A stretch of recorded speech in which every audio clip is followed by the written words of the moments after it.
Hello and welcome to The Game Changers.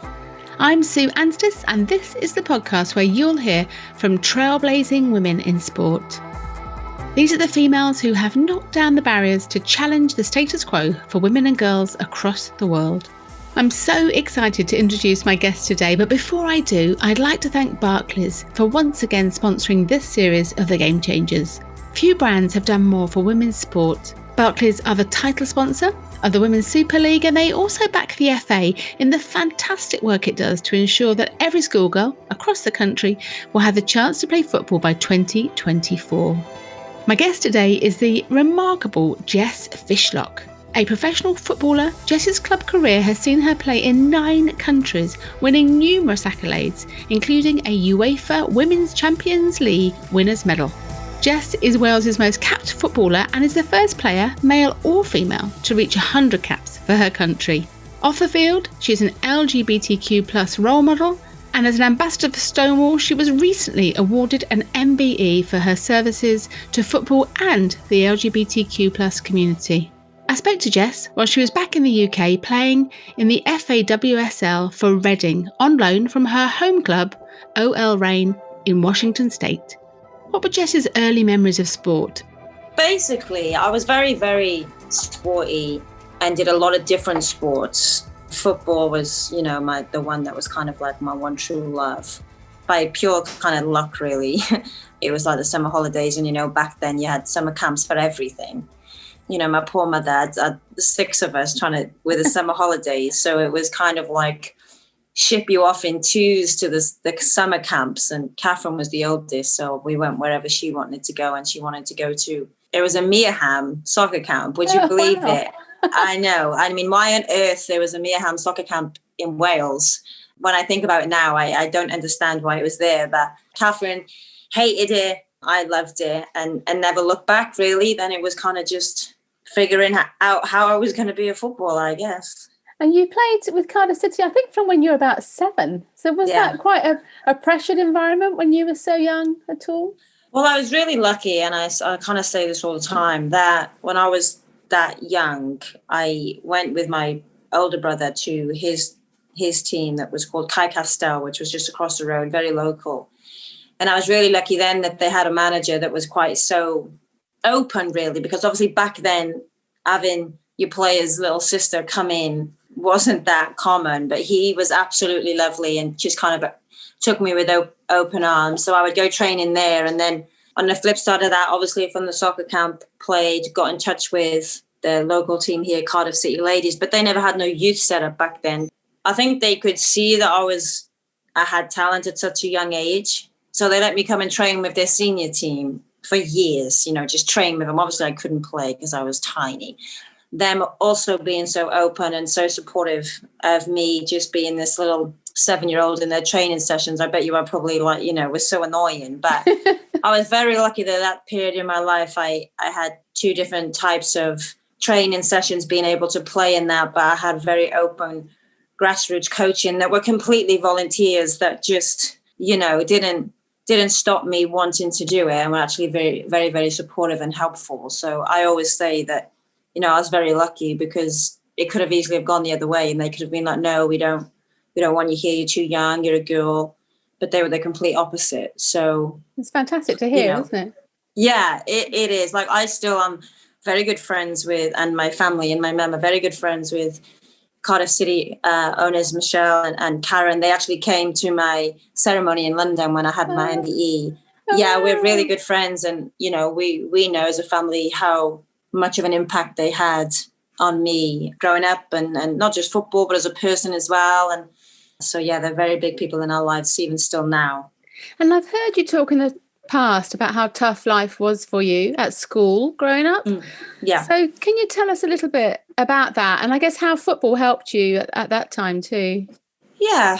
Look, I think anybody kind of going through their teenage years, life's hard, right? For anybody. And I don't think I'm any different from anybody else, really. But I do think for me specifically, I was gay at the time, and I didn't really know how to navigate through that. That was very difficult in just kind of normal life, everyday life, but also in school. I was in a religious school that would I don't think they meant any harm. I wasn't very comfortable going there. I wasn't very happy going there. I knew it was going to be every day there was going to be something. And then obviously in kind of my normal life as well, just wasn't really comfortable in society either, because back then also being gay or whatever it's just a non-entity. It wasn't a thing. You know, you didn't talk about it, didn't exist. Everything was underground. And so that's where kind of football comes in for me, you know, because it was a very safe space. You know, I would go training twice a week and I would be surrounded by people who were very visible to me, very understanding, and just made me kind of feel like it was okay. Not just that football was okay, which was great, but that being gay was okay, which was great. It was a very, very safe space for me. Sport was. It really helped me, find my own identity, but also navigate through the other aspects of my life that I was finding very difficult. And you were fast-tracked into the senior team at Cardiff when you were just 16, I believe. So how did your life change then? It was funny. I think we were both, Club and myself, were waiting for me to hit the threshold age before you can go into senior football. And obviously, as soon as that happened, you know, I was rearing to go. They were rearing to go, and it was great. You know, I had some great relationships with some girls there. Gwen and Harry's especially. You know, I mean, she had to retire so young with injury, but she was a phenomenal player, and we would play up top together. And it was great. You know, I knew I was young, but I'd been preparing for that moment for so long that it felt like I was far, far older than what I was when I was going into it, you know. So, yeah, that was great. That was great. And when did you get your first cap? Oh, God, that's a great question. I actually don't know. Oh, and I'll probably tell you. I think it was like 2000, maybe. I think I was maybe 18 or 19. I can't really remember. I just know that it was Switzerland away. That's all I kind of know. I don't know the crazy time dates and that. Can you remember how you felt at the time, how that felt? Yeah, it was actually really funny because the guy, Andy Beattie, who ended up giving me my first cap, he was also a coach that when I was younger told me, I'll never play for Wales because I'm too small. So it was a really funny... It was a funny moment between us both, really, because he's a great guy. He was a great coach for us, huge for Wales back then. When I got my 100th cap and we had a party, we invited him and he came, which was lovely. Like he came and Karen and Michelle came from Cardiff because they were both been huge parts of my career in so many different ways. So that was really fun. How tall are you? 5'2". But that's a great advert for women that are 5'2". No, I think I've been 5'2" since I was like 12. I was like, well, I'm never going to grow, Andy. So, I mean, we'll just have to keep trying. And how did your move to the Netherlands come about after that? Again, funny. My whole career is pretty much funny stories. So basically, I was actually working full time and then playing for Wales as well. And I'll never forget it because I was actually in work after we'd just been away from Wales playing. I think we played against Holland. And then I came back into work that Monday, like hating life, really, because why would you want to go on why would you be in a 9-to-5 job when you actually want to be a footballer? But I went in and I had an email from the admin person that works for Wales. Illegally, I shouldn't have had my personal emails up because I was in work, but as you do, it just said, Jess, this guy, Ed Engelkus, wants to talk to you about possible move to Holland to play for their professional women's side. And I was like, what? So I was like, oh, okay. Honestly, I just thought it was scam at this point. So I said, yeah, you can give him my email. Don't worry about it. And what had happened was he was at the time the assistant manager to the Dutch national team when Wales played against Holland. And then he was going to be a full-time coach for AZ. So he basically said, I watched the game and I want to sign you. So then I basically just quit my job like there and then and just went. I went over for a little 7-day trial in the preseason tournament. And then that was it, really. I had a conversation with my family, but it really wasn't much of a conversation. But I did need their kind of backing because I knew, like, if it wasn't going to work, I'd have to come back with my tail between my legs and you just kind of need the support for that. But they were all kind of there really, and were like, yeah, go for it. This is what you want. So there was nothing in the UK at that time. So they were like, you've got to go and get it somewhere else, basically, which is kind of what I did. And what was the hardest part of that move for you at the time? Oh, everything, honestly. Going away from home was really difficult for me. It was such a big family, and I'd been through so much by that point that I just didn't know if I was emotionally or mentally kind of capable of moving away from home by myself, not have experienced much outside of Cardiff, let alone Wales, and then going to a completely different place with different culture, and none of them really spoke any English, and ultimately learning a whole new game of football as well, because football all over the world is so different, and the way that we kind of play is very different to the way that the Europeans play it and whatever. So everything about it was extremely, extremely difficult. And they were just going through new professional club. They were going through teething problems too. I think I went there for the first 3-4 months and didn't have anywhere to stay. So I was in someone's house in like their office on like a mattress while they figured out what was going on, and didn't really get my kind of income for like 4 or 5 months, which at that point was, I think I literally didn't have €1 to my name at one point. I rang me email like crying. So the first kind of 5, 6 months were really big teething problems, and I just didn't know whether this was something that I could do. Did you think about coming back at the time? Yeah, I rang my mum one day, just bawling my eyes out, saying, I can't do this, I need to come back. And my mum's like she's a perfect pillar of tough love, and then the kind of nice support when you need it. She gave me the ultimate lesson of tough love in that moment that I'll never forget, but ultimately just saved my career really, because I stayed there. And then you fast forward 3 months and I was having the time of my life.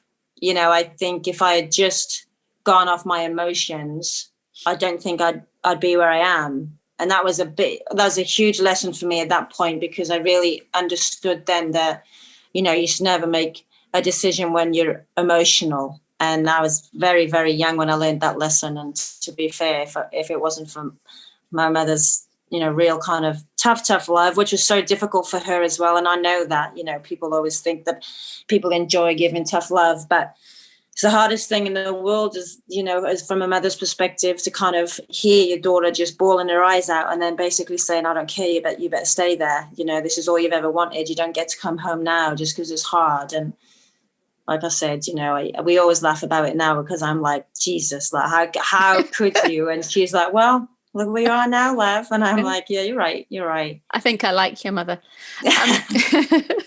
And then in 2011, you came back to Bristol as the WSL launched. What was that experience like for you? Yeah, it was good. I was excited for that. I felt I'd been in Holland now for almost 3 years. So I was like, right, okay, I want to go home now. Finally, there's something at home that equates to what we've got here. And if you can play at home, you want to, right? Like, that's what you want to do. I will say that I think I was sold a little bit of a lie at the point. And I was a little bit annoyed by that, because it wasn't like a pro league. It was completely semi-professional. We were training twice a week, and I'd come from training every day, sometimes twice a day, to then twice a week, and having to go back to work because that was the way that the contracts were done. And I was like, oh, maybe I made a mistake here. And I kind of felt like I had. But ultimately, also at the same time, I'd made a commitment and I really wanted to play football and I really wanted to be successful. So you have to balance that, right? And at Bristol, I think, we were successful. We got to an FA Cup final and went to Europe and went to the Champions League. And for Bristol, that's huge, right? But for me, I was a little bit annoyed. I think back then the rules were there was only 4 professional players. They weren't really professional. They got capped at 20K, and you had to, train twice a week in the evenings. And it wasn't what was being portrayed. It wasn't what it was. And I remember being really, really quite mad about that, because I didn't think that was fair. But, sometimes you just got to make the best of a bad situation. And, I enjoyed being with the girls and being coached under Mark. And like I said, we had a successful 18 months when I was there. So, not taking anything away from it, but yeah, it definitely wasn't what it was, kind of portrayed to be. And you then made a big move geographically anyway. So tell us about where you went to after that. I think I always knew that after my contract was up with Bristol, I knew prior to that, because I was actually still in contract, but I knew I wanted to get out anyway. I knew that being there wasn't what I wanted to be at that point. It wasn't at all, like I said, what it was supposed to be. And actually, I was kind of in the limbo, really, because I'd gone to Australia for like 5 weeks because I didn't get selected for Team GB, which was absolutely crazy. And I couldn't get my head around it. So I just wanted to get out of the UK because it was so ridiculous and so political and so wrong that I just left the country, basically. And I went to Australia as far away as I possibly could go to just get away from it and just kind of deal with it in my own way, away from people, and mentally kind of digest what the hell had happened, basically. And, I learned a lot then. I really did. I learned a lot about myself and about processes and politics and stuff like that. And I remember I'd come back and I was on a coach actually in Welsh camp. I can't remember where we were. I was sat at the back of the bus with the girls and I was like, I'm in the middle of I'm in limbo. I don't know. I don't want to go back to Bristol, but I don't want to be in England. And then literally 10 minutes after that honestly, my career is it is funny. 10 minutes after that conversation, had an email from Laura Harvey, who was going to be the Reign manager. And she was, I'm going to America. I want to sign you. Will you come? Wow. It was just an email like that. And I sent it back to her and I said, yep, I'm in. And she was like, don't you want to talk about contracts? I was like, nope, I'm coming. Done. We'll figure that out later. I don't care. And she was like, okay, great. She was like, that's the easiest signing I've ever made. I was like, yeah, don't worry. So then I was in the coach going, actually, I'm going to America. And they were like, what? I was like, yeah. So yeah, that was how that kind of happened. How different was that experience in the NWSL to what you'd experienced in the FA WSL when you got there? It was all a bit, I think it was really funny because it was, the NWSL was just starting. Obviously, the WPL or WSPL or whatever, the league before, had folded. Yeah. And so they were being really cautious with how they were doing this one. And so it was a shorter league, like 7 months, just through the summer league, 7 months, get it done. And then you have an off season that was really long as well. So that's why there was the thing of playing in the off season as well for us. So it was very different. I knew straight away that the levels were higher just by sheer intensity and sheer kind of physicality and the mentality of them within straight away. It was just, night and day, really. But it was a big jump for me, and so it was hard, but it wasn't like hard like Holland. It was hard different. It was just, are you good enough to do this here? Are you good enough to adapt to this? Are you good enough to get can you get your intensity higher? Can you play under a massive press? Can you match their work ethic and their mentality? Like, can you be that athlete, basically? Can you be that sports person?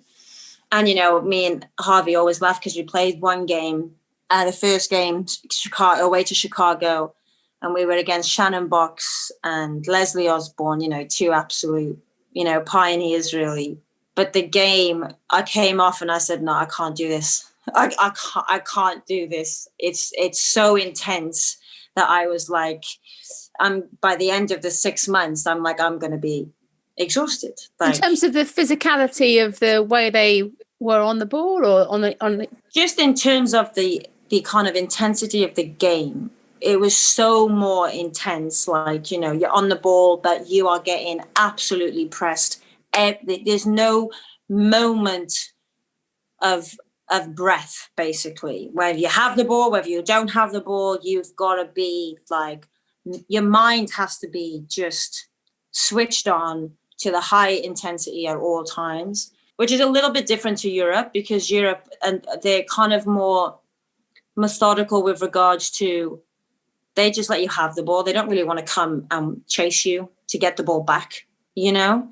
But if you look at like even Liverpool men's and that, like they hunt you when you have the ball, right? They don't want you to have the ball. They want to win it. And kind of that's what every team is like in America. So it's just, you know, when you play Liverpool, you're just exhausted by the sheer intensity. And that's what it's like. So that was the first game. And I was like, and then I remember just sitting down with Harvey and being like, all right, I can do this. I'm going to do this. Just make sure you look at my numbers, make sure you look at my GPS, make sure you're constantly with me with video analysis, you know, because I just said, like, I'm going to, if I can be successful here, I can be successful anywhere. That was kind of like my mentality, because if you can be successful there, you can be successful anywhere. Absolute fact. I don't think that is the other way around. So for me, that was kind of, you know what, I decided straight away, basically. So that's why. And I love it there. And what's it like being an overseas player playing in the NWSL? Can't even say NWSL. It took me a good 5 years to get everybody to understand that Wales is not England, and that Wales is not in England. I still have that conversation, and that Wales is not spelled like the animal. That's been my first kind of 5 years over there. And then I had to obviously speak a little bit slower because nobody could understand what I was saying in my kind of little Welsh accent. That's why it's not really there anymore. But no, they're really, really, I think Seattle specifically is a very kind of open, inclusive state anyway. You know, Washington's very open, it's very cultural, it's very progressive. So yeah, absolutely no issues being an international over there. And actually, you kind of do have a higher level of expectation over there because their numbers are limited. Like, you're restricted to a certain amount of internationals in the league. Oh, yeah. So first it was like, you're 3 per team, and then it was 4 per team, and now you can trade them everywhere. It's really quite fun. But so if you're going to spend on an international, then often it becomes, you kind of got to be good. Do you know what I mean? Like, if I'm going to spend my international slot, like, you got to be good. So that's kind of fun because, yeah, you do have that higher level of expectation, really, which is a little bit of pressure. But I don't know, I kind of thrive off pressure. So I can see that. That was nice for me. Yeah. So that was nice, you know. But no, they're great. They're great. And the NWSL has had some pretty incredible viewing figures this year. How much do you think the new format of the Challenge Cup has had an impact? Yeah, I've always kind of said that they need to get a cup in there somewhere.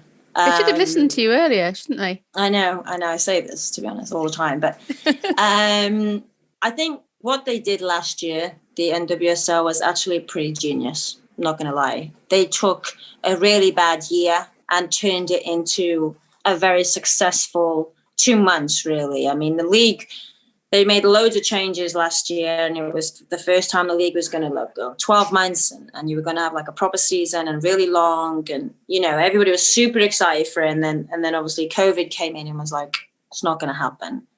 And so, to be fair, the commissioner and the clubs and the GMs, they really, really came together and put something on that was fabulous. And now, obviously, they're taking that into the new year as well, into this season. I think it was really good for women's sports in America, actually. You know, they're so much more open to it, really. And, you know, even the WNBA was phenomenal over there as well during that time. And not just for sports, but for their kind of social justice kind of platform that they used. And so, yeah, I really think last year was huge for us, but also for just women's sports. We really kind of, we took the year and the distractions and we turned it into something that was hugely positive. Kudos to the commissioner and those that were in charge of the league. Excellent. And what's the response been like to the female investments in Angel City, and then Naomi Osaka investing in North Carolina Courage last month too? What's the feeling in the States towards that? I think everyone's really excited for the kind of way that the ownerships now are probably leaning towards more independent ownerships than club ownership. So not really being completely linked to MLS. If the men's club don't do it right, they're not scared to say, we don't need you. And I think that is the biggest message, because ultimately, and you kind of see it over here as well a little bit, is if you're going to tie a women's team to your club, then you better do it right.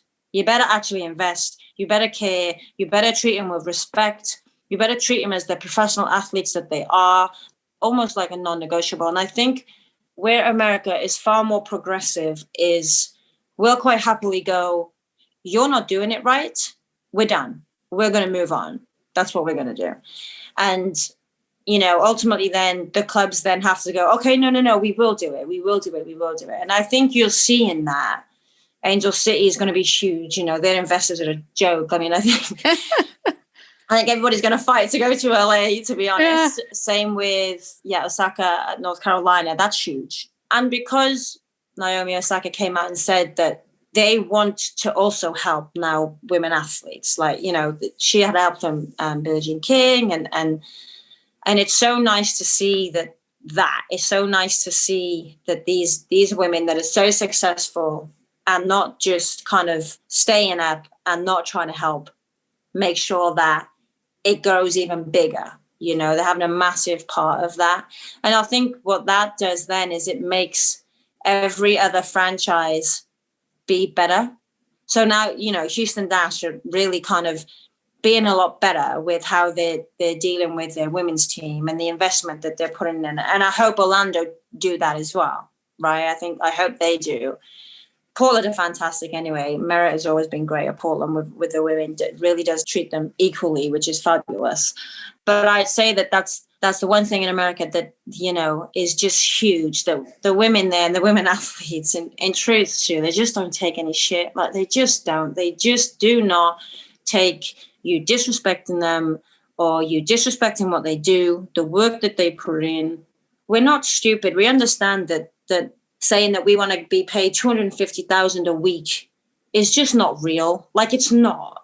But we also have enough respect for ourselves that we're saying everything else, though, should be the same, non-negotiable. And I just think in America, the women are just far more vocal in that, and they want it for everybody too. They want it for everybody. And I think that is where the league is going. And that's why it's so great to see, like you say, Naomi Osaka come in and the LA kind of Angel City. You can just see that is going to just push the game forward massively. And along with all of your incredible achievements on the grass, you personally have had enormous social impact. So your top Pride Cymru's Pink List, you were recognised by Stonewall, you received an MBE for your football and your activism for LGBTQ plus community. Fabulous icon. So I guess, can we talk tell me a little bit more about that? So how old were you when you came out? When I came out to my family, I was 15, I think. 16, maybe 15, 16. I knew when I was 12 that I was gay. I was just trying to figure out how to be gay, I think was what I was trying to figure out. And that was a difficult period. My family have no issues in me being completely honest with the fact that it wasn't straight sailing. My mum and dad had come from a different generation and they just didn't understand what it was or what it meant.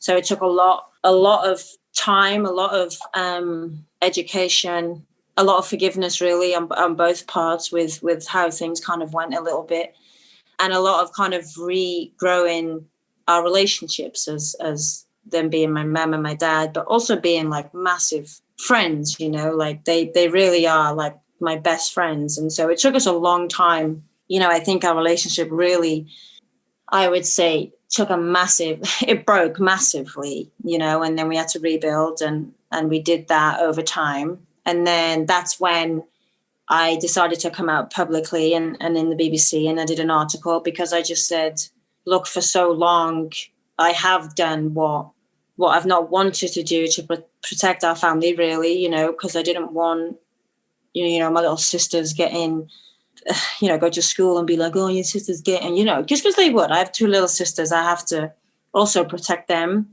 And I'm not so much protect them just with the fact that I'm gay, but I have to protect them from other people. I mean, you see what social Absolutely. media and that is like, you know, it's just not nice. But then I got to a point where I was like, you know what, like, I'm kind of over that now.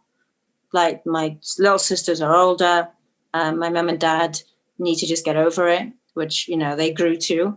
And so I said, this is what I'm doing. Like, I'm coming out because I don't want anybody to go through what I went through, basically. And I want there to be visibility specifically in Wales, specifically, because there just isn't enough for the youth. And I'm always an advocate for youth because I feel that they're the most vulnerable and we let them down way too much. And so I'd made that decision.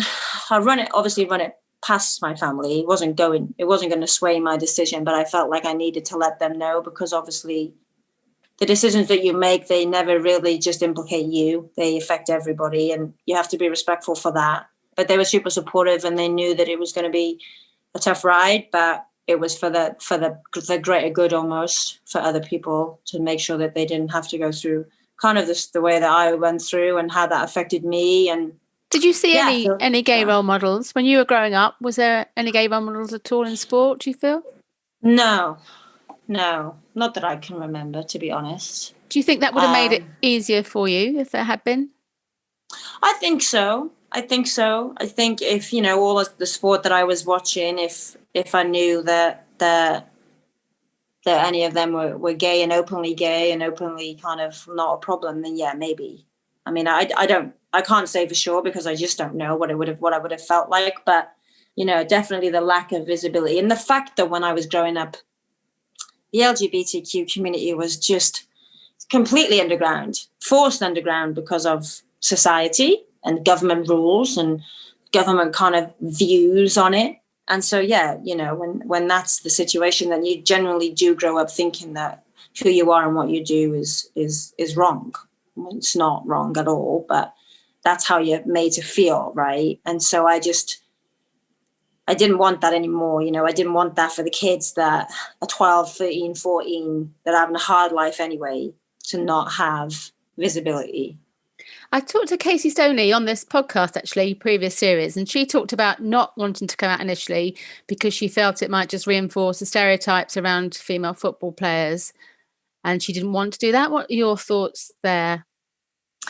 Yeah, I can understand it, completely get that, because it is true that, you know, so stereotypical, because we are visible and because we are open, then it does lead to the fact that everybody just thinks every female athlete is gay, and that's you know, just unfair and unjust. But I think the bigger picture is that the visibility is so important. And so, you know, if that means that some people get labeled as gay and they're not, you know, I'm really sorry, but I'm kind of okay with that, because I think that, you know, ultimately, you know, you're not gay, so it's all matters. You know, like, you're all right, your life's okay. So I'm more worried about, yeah, there being a lack of visibility for the kids and the youth that kind of really, really, really, really need it. Fantastic. And you've talked very publicly about some of the hideous homophobia you've faced in the past. Do you think things are getting better with regard to that? And is that different that you've experienced in the States to elsewhere in the world? I think right now where I'm at, and the fact that I have been publicly out for so long, and people know now that I just don't care. I think they kind of know now that the insults just really don't affect me. So they don't do it really as much now as they did. Well, you're talking 10 years ago. Then yeah, that, you know, it was pretty bad then, especially when I was younger. So now it's really not that bad. And sometimes there's like one or two, and I'm just like, oh, okay, anything new? Like, yes, I'm gay. So like, done, well done. That's very good, very smart. So yeah, and it was kind of the same all over, you know. It was, you know, my hair or the way I dressed, or, you know, I was a horrible disease, or all that crap, you know. I mean, but back then I was younger, and it kind of did hurt a little bit more. But then I always say I turned all that into like my little gay kind of superhero coat, really. That's what I called it. I called Love it that. my little gay cape, because that's what it was. I turned it into me just being like, yeah, okay, yes, and so what? Yeah, have short hair, whatever. It's actually great. It's actually great hair. So just let it go, and I think now, whenever people try and do it, they just know it's not effective. So they just don't. So I'm lucky now, when I see other people, I kind of want to be like, it does get better, but also at the same time, like, you just don't want to hear that when it makes you feel as bad as it makes you feel. I love your superhero cape. It's fab. I love that analogy. Yeah. You've been a part of so many successful teams. I wonder if there any one piece of silverware that means the most to you as you look back at the last. I think the 2 league kind of wins in America in 2014-15. The Americans, when you win the league, they don't call it a league win, but it is. I try to tell them that, just like I told them that they should do a cup. I've also told them that if you're the most consistent, successful team throughout the year, then you win the league. Okay, you're the championship at the end. It's great, and we can do it, and I love it, but it's not winning the league. So no, the shields that we won in 14-15 were some of the best times of my life. Just because the team that we had was just phenomenal, and I had such a good time playing. Like, I really enjoyed playing. It was fun. And we were just fabulous. And obviously that for me was 2 kind of huge years in my life. And then obviously going to Frankfurt Champions League, Lyon Champions League, they were great. And then my time in Australia, but I've enjoyed every time you win, you enjoy it. But the two leagues in Seattle were, whenever I think of a time where my life was most complete, it would probably be those kind of 2 years. I was playing some of the best football as well, personally. Kimmy Little was there, who is like, she's such a good friend of mine now. But my God, I think she was the best player in the world during that time. Pino was there, Naho. I mean, Hope Solo. I was in, and I look back and think, God, Hope in my goal. I had Pino, I had Naho, Kimmy. I just was unbelievable. And what are the most powerful memories for you in terms of playing? Is it playing for Wales or playing in those big club games, do you feel? Playing for Wales is by far, I think for me, playing for Wales, I was always playing for Wales before I was professional. Yeah. And so it's always been my standard, safe place. Because I was playing for Wales, like I said, before I was professional, through everything in my career, Wales has always been there. And we've been able to grow the game to a point where women's football in Wales is actually respected. And I don't think I ever thought that was going to happen when I first started playing. So even though we've not really been able to achieve what I would have wanted, which is a major tournament, of course, if I'm allowed to take myself out of that equation and I watch what I've been a part of, what has grown in our country and changing kind of perceptions and changing attitudes and changing women's football and kind of how the sport is looked, then I'd say it's also probably been one of my most successful things that I've ever done. But it's hard to also think that when all you want to do is get to a major tournament. So it's kind of like, it really is the biggest love-hate relationship you'll ever experience. But the overriding feeling is love, that's for sure. And I must say, I love your Twitter timeline as a fabulous mix of engaging football and lifestyle posts alongside some very political opinions. So how much has being alongside women like Megan Rapinoe at Reign helped you to further find your voice, do you think, as an athlete activist? Yeah, huge. Sharing the locker room with Megan Rapinoe is one of the most, I don't know, like, it's such an honor. Not only because she is an incredible football player and athlete, but who she is as kind of a person is just, she's great. And people have a lot of problems with Megan, especially over here. I don't know why. I do know why, because of the people that we are over here sometimes, but she's just so raw, but so honest in what she wants and what she thinks. 9.5 times out of 10, it's for other people, you know, what she wants in social justice and against racism and LGBT community and youth.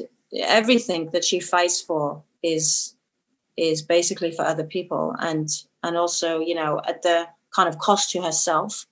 You know, she's obviously been able to benefit from that a little bit because of what she did in the World Cup, and then their platform just was huge. So then, you know, she could have gone one way or the other, but she still then chose to fight for political kind of purposes, which I think just even sums her up even more, you know, that she could have easily have just not gone down that route and gone down the other route. And she chose not to. And I think, yeah, being around those people, watching the way that the USA players work, watching them fight for equality, watching them fight for everything, definitely makes it a lot easier for me to go, yeah, absolutely. We do have a voice. We do have a platform. We're not just footballers, and we can help create change. You know, I mean, I'd never have the platform that Megan has, but it's not about that. It's just about trying to create change for other people who don't have a voice ultimately. And so, yeah, I try to do my best to do that whenever possible. And can you tell me a little bit more about your work with Athlete Ally in the States? Yeah, I mean, they're just a huge organization doing the right things. I think they came a part of our league, maybe actually, or kind of do some partnership work with a lot of athletes in the league. But they really, really push so many social injustices. And basically the role is within Athlete Ally is everyone who's involved in it. You know, it's a real good way to be connected to other athletes that have their platform, that then you all kind of collectively come together to push a massive project. Yeah. You know, I know right now we're doing a huge amount of works with trans athletes because obviously they have a huge fight on their hands right now. And so the massive thing about Athlete Ally is that's what it does. It connects every single athlete from every single cornerstone of sports and kind of brings you together to fight for very specific things that need that kind of fight in that moment. So, you know, I mean, joining them was just a no-brainer. And yeah, they do tremendous work. And what would you say to the likes of, I say, Martina Navratilova and the new Women's Sport Policy Working Group declaring that by allowing trans women to participate in sport, we're somehow ruining it for other women? I know. I mean, I think it's absolutely ridiculous.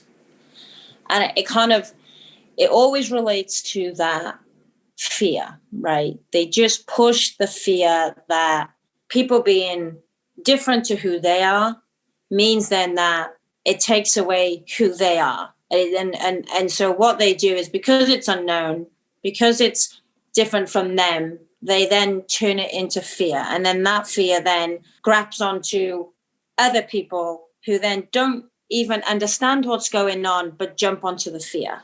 So then, without even understanding anything about trans athletes, anything about trans women, they just go, no.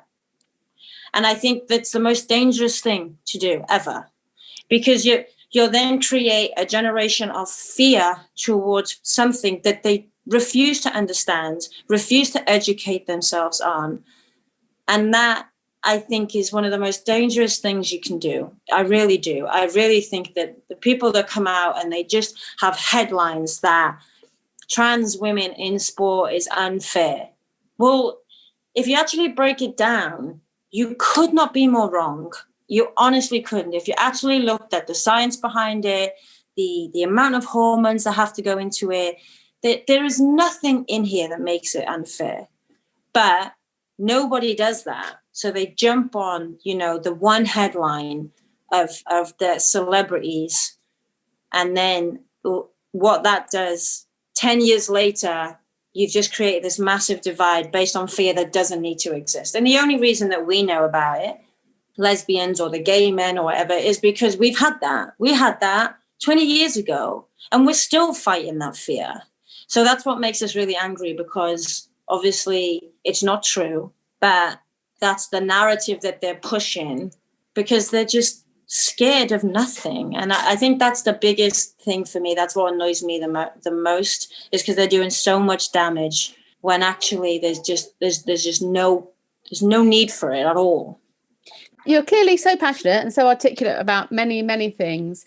Do you feel that a role in politics in some way could be in your future? I know that you've coached and done some player coaching in the past too. What do you feel your future might hold? No, absolutely. I think the older I get, the more I realize that I do want to go into politics of some kind, or definitely into a role that can be more active and kind of life-changing with regards to policies and things like that, you know, because obviously community work is fabulous and it's so kind of nice, but you're always then kind of up against government policies, and you know, there's only so much that you can do. So there's definitely something in me that wants to go into the policy changing kind of world and shake people by their heads and give them a little flick on the back of their ear. But look, we'll see what the future holds. And finally, when you look back at your career, what would you like your legacy to be? I think in Wales specifically, I want it to be someone that just kind of changed the game, but not so much changed the game, but changed the generation and society generation surrounding women's sports in general. I don't just want it to be about football, because I think that the bigger message in Wales specifically is just women in sports. You know, we're still so far behind a lot of nations. And so I hope it's not just kind of nailed down just to football. I hope I have a bigger kind of legacy than that. But then obviously tagged onto that, just a very, very, very good footballer. And that would be nice. You know, I also want to be known as someone who, you know, cared about other people and didn't just kind of go through life being lucky enough to be in some very fortunate situations, but didn't look back and help those that were in need in that moment. Thanks so much to Jess for taking the time to talk to me for the podcast. It was wonderful to hear her incredible passion, and I've no doubt she'll continue to have a huge impact for women's sport and far beyond across society. If you'd like to hear more from other female sporting trailblazers who are also LGBTQ+ icons, do listen to previous episodes which features the likes of Kate Richardson-Walsh, Claire Balding, Kelly Smith and Casey Stoney. To hear more about the other work I do, including the Women's Sport Collective, please visit fearlesswomen.co.uk. This is where you can find out more about all 58 of my incredible guests from this and the previous series. You can also listen to all of the podcasts from the website, or you'll find the Game Changers on all the usual podcast platforms. Thanks again to Barclays for their kind support, and also to Sam Walker, our executive producer, and Rory Askery, who does a great job on sound production. Come and say hello on social media, where you'll find us on Twitter, Facebook and Instagram at The Game Changers or at Sue Anstiss. Next week, I'm talking to Maria Bobenreith, a pioneer in the field of sport for development.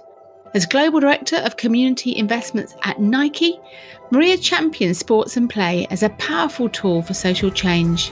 Maria is now Executive Director of Women Win, an organisation that leverages the power of sport to equip adolescent girls and young women to exercise their rights.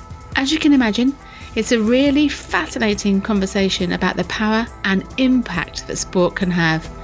Subscribe now so you don't miss it. Every single girl has innate leadership. It's in her. What sports does is it gives you the opportunity to practice that leadership, to develop that leadership, to fall down and get up, to raise your hand and use your voice, pass me the ball, you know, things that we are so counterintuitive to what they're taught in every day, to be quiet, to sit quietly, to be demure.